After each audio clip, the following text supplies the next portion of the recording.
Picture this. You're a weathered cowboy, pockets nearly empty, riding through the unforgiving American frontier. Then suddenly, you stumble upon what seems like the deal of a lifetime, an entire ranch for just $50. But what if that bargain came with something you never bargained for? Something that would change your life forever? If you love stories of unexpected discoveries and human connection in the Old West, make sure to subscribe to our channel and hit that notification bell. You won't want to miss what happens next.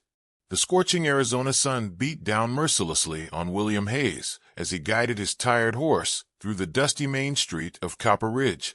His weathered leather boots hung loose in the stirrups, and his hat, faded from years under the relentless desert sun, cast a shadow over eyes that had seen too much hardship for a man of 32. William's stomach growled, a familiar companion these past 3 days. His last meal had been stale bread and questionable jerky in the previous town, and his coin purse held exactly $53.27. Not much to show for 15 years of drifting from ranch to ranch, town to town, always searching for something he couldn't quite name. "Easy there, Dusty," he murmured to his horse, patting the animal's neck as they approached the local saloon. The paint mare had been his only constant companion for the past 5 years, and she looked as worn as he felt. The saloon's batwing doors creaked as William pushed through them, his spurs jingling against the wooden floor. The interior was dimly lit, filled with the usual mix of cowboys, miners, and drifters. Conversations hushed momentarily as heads turned to assess the newcomer, a ritual as old as the frontier itself. William approached the bar, where a burly man with graying whiskers was polishing glasses with a stained rag. "Whiskey," William said, placing a quarter on the scarred wooden surface. "You look like you've been riding hard, stranger," the bartender observed, pouring the amber liquid into a shot glass. "Name's Murphy. I own this place." "William Hayes," he replied, downing the whiskey in one gulp. The burn felt good against his parched throat. "Been on the trail for weeks. Looking for work, or maybe a place to settle down." Murphy's eyes lit up with interest. "Funny you should mention that. You might be just the man I've been waiting for." He leaned closer, lowering his voice. "Got a proposition that might interest you. There's a ranch about 10 miles north of here, the old Henderson place. Been abandoned for near 2 years now." William raised an eyebrow. "Abandoned? Why?" "Old man Henderson died of fever, and his son headed back east. Place has been sitting empty ever since. The bank's been trying to sell it, but—" Murphy shrugged. "Well, let's just say it's got a reputation." "What kind of reputation?" Murphy glanced around nervously before continuing. "Some folks say it's cursed. Strange sounds at night. Lights where there shouldn't be any. Most people won't go near it." He paused, studying William's face. "But you don't strike me as the superstitious type." William chuckled dryly. "I've seen enough real horrors in my time. Don't much believe in ghosts." "That's what I figured." Murphy reached under the bar and pulled out a folded piece of paper. "Bank's so desperate to get rid of it, they're selling for $50.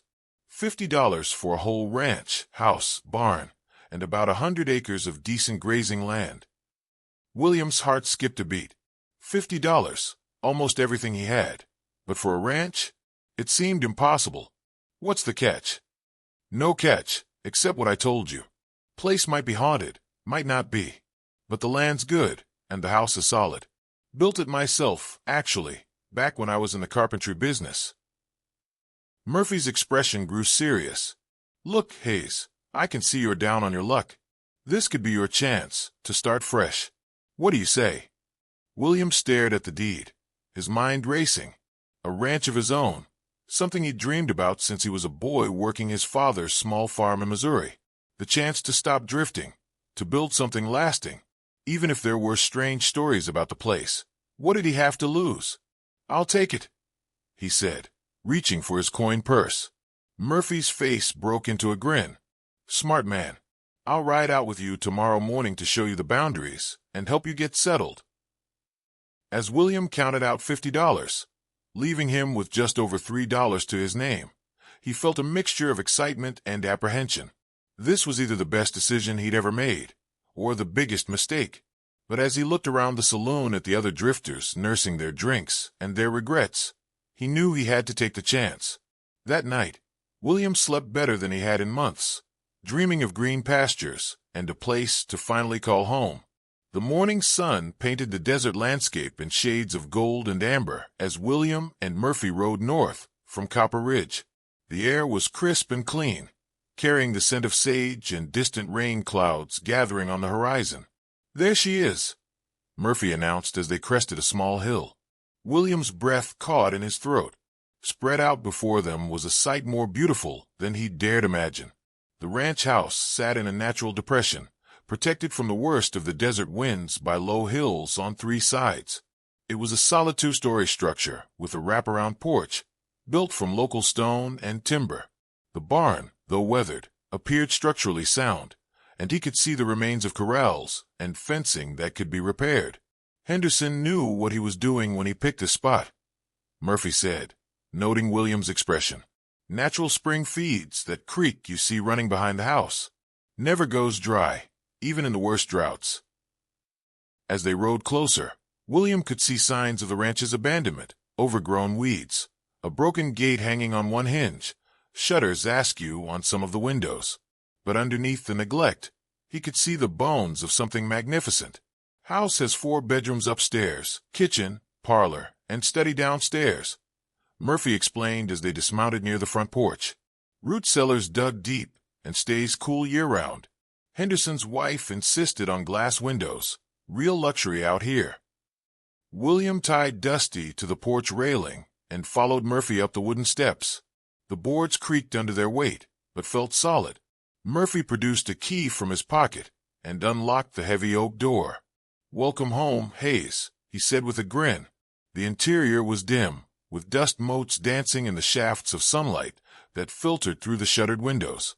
William could see quality craftsmanship everywhere: hand-hewn beams, carefully fitted floorboards, a stone fireplace that dominated one wall of the main room. "I'll leave you to explore," Murphy said, handing William the key. "I need to get back to town, but you know where to find me if you need anything. Congratulations, partner. You just bought yourself a piece of the American dream." After Murphy left, William spent the afternoon walking every inch of his new property. The barn needed some roof repairs, but the structure was sound. The corrals could be rebuilt with some effort and materials. The creek ran clear and cold, and he could see fish darting in the deeper pools. As evening approached, William returned to the house to plan his next steps. He'd need supplies from town, food, tools, materials for repairs. His remaining $3 wouldn't go far, but he was resourceful. He could hunt for meat, and maybe find work in town to earn money for supplies.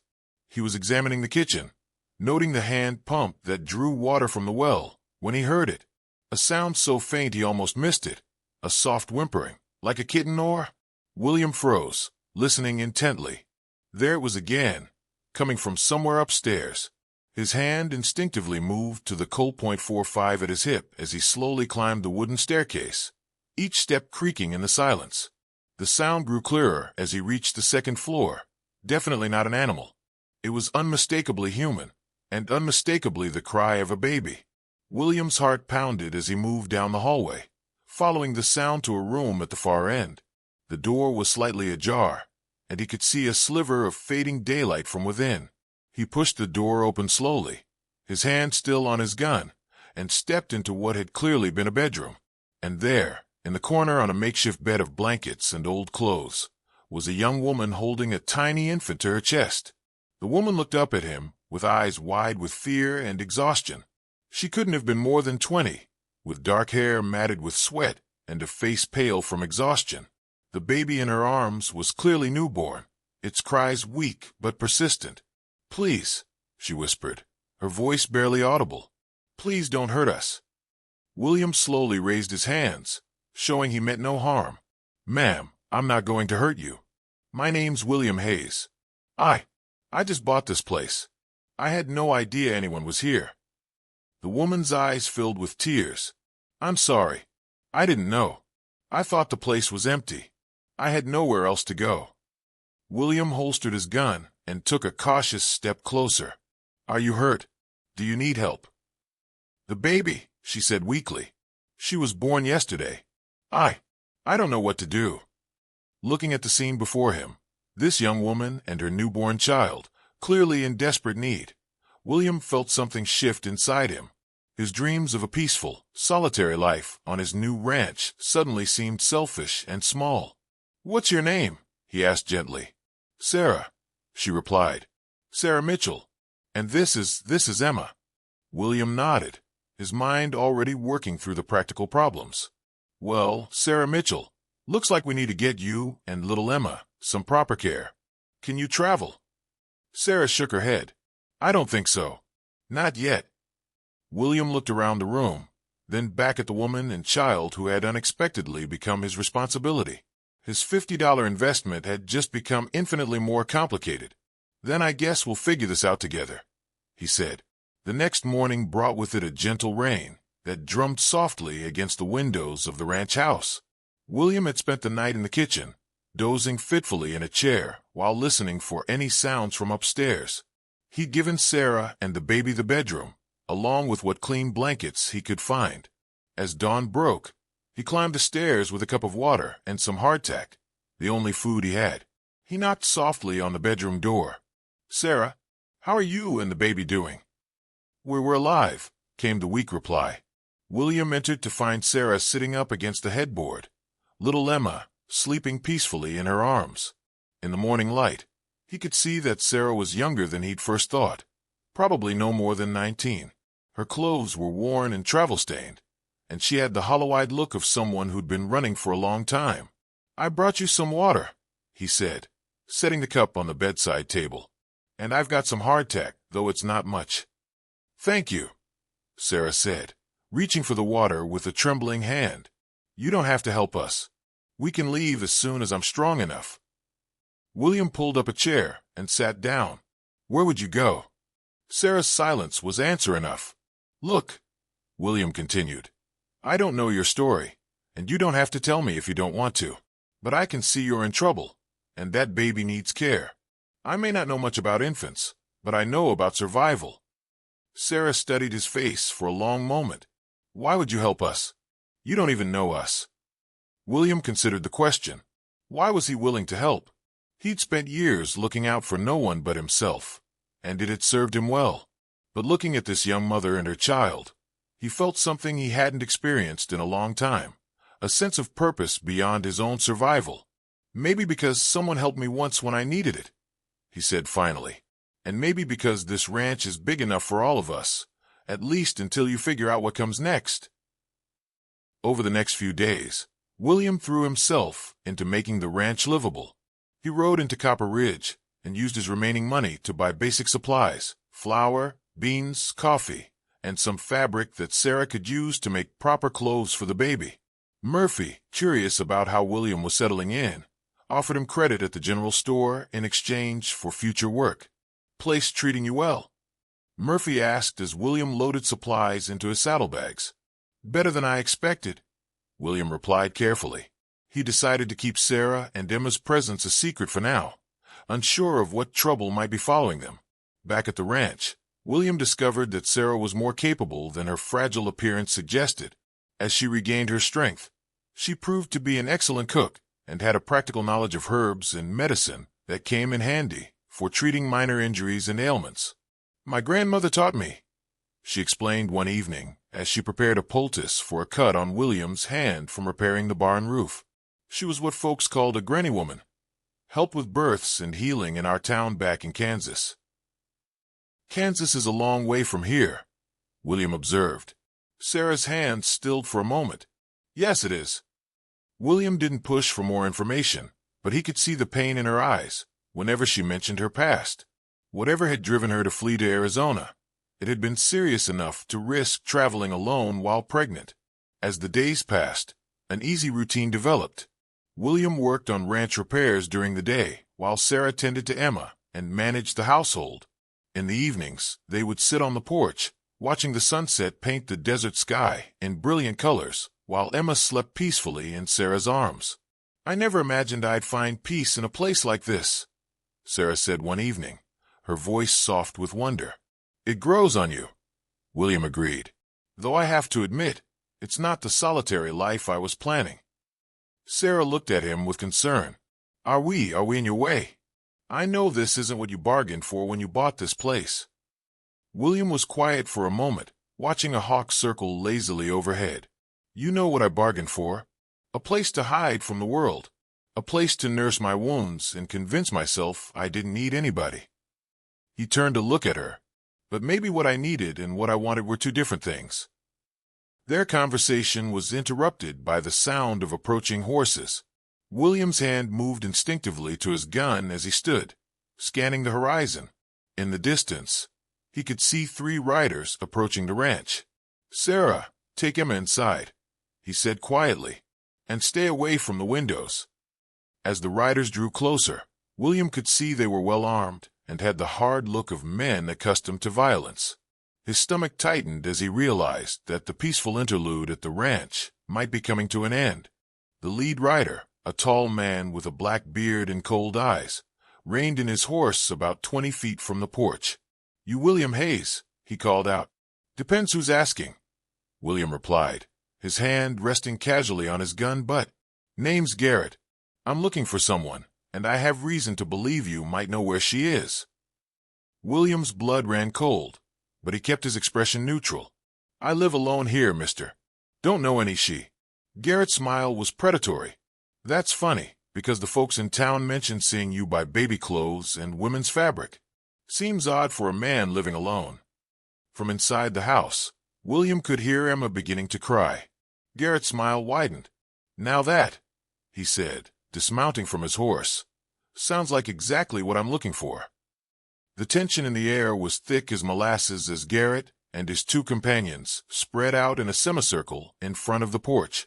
William remained perfectly still, every instinct honed by years on the frontier, telling him that violence was seconds away.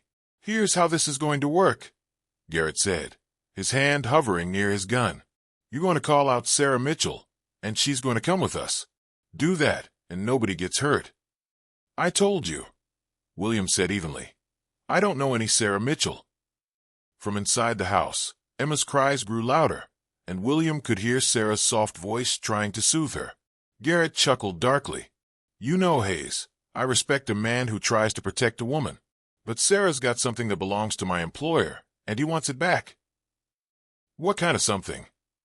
William asked, buying time while he calculated his chances against 3 armed men.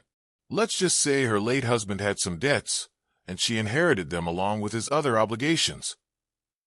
The pieces began falling into place for William. Sarah was a widow, running from her dead husband's creditors. The baby wasn't just an innocent child, she was leverage. Even if I knew this woman, William said carefully, what makes you think she'd have anything of value? Look around. Does this look like a place where someone with money would hide? One of Garrett's companions, a nervous-looking man with twitchy eyes, spoke up. Maybe we should just search the place, Garrett. Could be she's got it hidden somewhere. Patience, Donnie, Garrett replied. Mr. Hayes here is going to be reasonable. Aren't you, Hayes? The sound of a door opening behind him made William's heart sink. He turned to see Sarah stepping onto the porch, Emma in her arms. Her face was pale but determined. Let him be, she said to Garrett. Your quarrel is with me, not him. Garrett's face lit up with triumph. There's the lady we've been looking for. Hello, Sarah. You've led us quite a chase. I don't have what you're looking for, Sarah said, her voice steady despite the fear in her eyes. My husband gambled away everything we had before he died. There's nothing left. Now, that's where you're wrong, Garrett said, stepping closer to the porch. See, your husband didn't just owe money. He stole something, a map showing the location of a silver mine. My employer wants that map back. I don't know anything about a map, Sarah insisted. Maybe not, Garrett conceded. But that baby you're holding, she's your husband's daughter, which makes her valuable to us. Insurance, you might say. William felt a cold rage building in his chest. You're talking about threatening a child. I'm talking about collecting a debt, Garrett replied. Sarah comes with us, brings the map if she's got it, and the baby stays safe. Simple business transaction. Over my dead body, William said quietly. Garrett sighed theatrically. Well, if that's how you want it.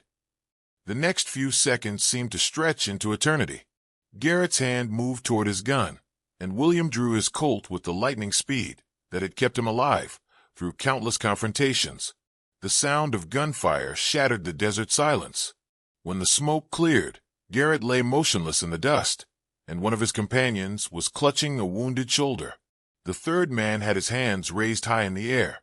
"You killed him," the wounded man gasped. "He drew first," William replied, his gun still trained on the survivors.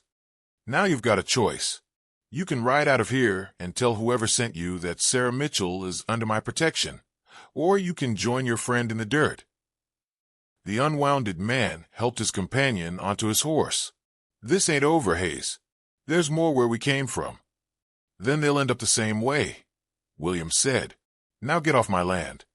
As the two riders disappeared into the distance, William turned to find Sarah staring at him with a mixture of gratitude and horror. "You killed a man for us," she whispered. "I killed a man who was threatening to hurt a baby," William corrected. "There's a difference." Sarah sank into one of the porch chairs, Emma still crying in her arms. "They'll be back. With more men." William holstered his gun and sat down beside her. "Then we'll be ready for them." "We?" Sarah looked at him with surprise. "William, you don't understand. These aren't just random outlaws. They work for Marcus Kellerman. He owns half the territory between here and Kansas. He has money, men, influence. He won't stop until he gets what he wants." "What does he want, Sarah? The truth this time." Sarah was quiet for a long moment, rocking Emma gently. "My husband, Tom, worked for Kellerman as a surveyor. He found a silver vein that Kellerman didn't know about and made his own claim. When Kellerman found out, he had Tom killed and came after me for the claim papers." "Do you have them?" Sarah nodded reluctantly. "Hidden in Emma's blanket. It's all we have left, the only thing that might give her a future." William stood and walked to the porch railing, looking out over the land he'd bought for $50. In the distance, he could see storm clouds gathering on the horizon. "Then we'll make sure she gets that future," he said finally. "But we can't do it by running. Kellerman will keep chasing you until he gets what he wants or until someone stops him." "How do we stop a man like that?" William turned back to her, his expression grim but determined. "We make it too expensive for him to keep coming after you. We make this ranch a fortress, and we make it clear that anyone who threatens you and Emma will pay a price they can't afford." Over the next several weeks, William transformed the ranch into exactly that, a fortress. He reinforced the doors and windows, set up defensive positions, and cached weapons and ammunition throughout the property. Sarah proved to be an excellent shot with a rifle, and together they developed plans for defending the ranch from multiple angles. More importantly, William reached out to other ranchers in the area, men who had their own reasons to dislike Kellerman's growing influence in the territory. Slowly, a network of mutual support began to form. The final confrontation came on a crisp autumn morning. Kellerman arrived with a dozen men, expecting to find a frightened woman and a lone cowboy. Instead, he found a prepared defense and allies willing to fight. The battle was brief but decisive. Kellerman's men, faced with determined resistance and the prospect of a costly siege, began to desert. Kellerman himself, wounded and abandoned by his followers, finally agreed to leave Sarah and Emma alone in exchange for safe passage out of the territory. As the dust settled and the last of Kellerman's men disappeared over the horizon, William found Sarah standing in the doorway of their home, Emma sleeping peacefully in her arms. "Is it over?" she asked. "It's over," William confirmed. "You're safe now. Both of you." Sarah smiled, and for the first time since he'd known her, the fear was completely gone from her eyes. "What happens now?" William looked around at the ranch, their ranch, with its repaired buildings, strong fences, and the promise of a good life. "Now we build something worth protecting. Together." As the sun set over the Arizona desert, painting the sky in brilliant shades of orange and gold, William Hayes realized that his $50 investment had bought him something far more valuable than land. It had bought him a family, a purpose, and a future he'd never dared to imagine. The baby's cry that had first startled him in the empty house had led him to the greatest treasure of his life. Not silver or gold, but the irreplaceable wealth of human connection and love. 5 years later, the Hayes Ranch had become one of the most prosperous in the territory. Emma, now a bright and curious 5-year-old, could often be seen helping her father tend to the horses or following her mother around the garden. Sarah and William had married the spring after Kellerman's defeat, and their love had grown stronger with each passing season. The ranch that William had bought for $50, thinking it was the deal of a lifetime, had indeed proven to be exactly that, just not in the way he'd originally imagined. Sometimes the best investments aren't measured in dollars and cents, but in the lives we touch and the families we build. And on quiet evenings, when the desert wind whispered through the cottonwoods by the creek, William would sometimes think back to that moment when he'd first heard Emma's cry. It had been the sound that changed everything, the sound that had led him home. If this story of unexpected family and frontier courage touched your heart, don't forget to subscribe to our channel for more incredible tales from the American West. Hit that like button and let us know in the comments what you thought of William and Sarah's journey. Until next time, keep riding toward your own frontier dreams.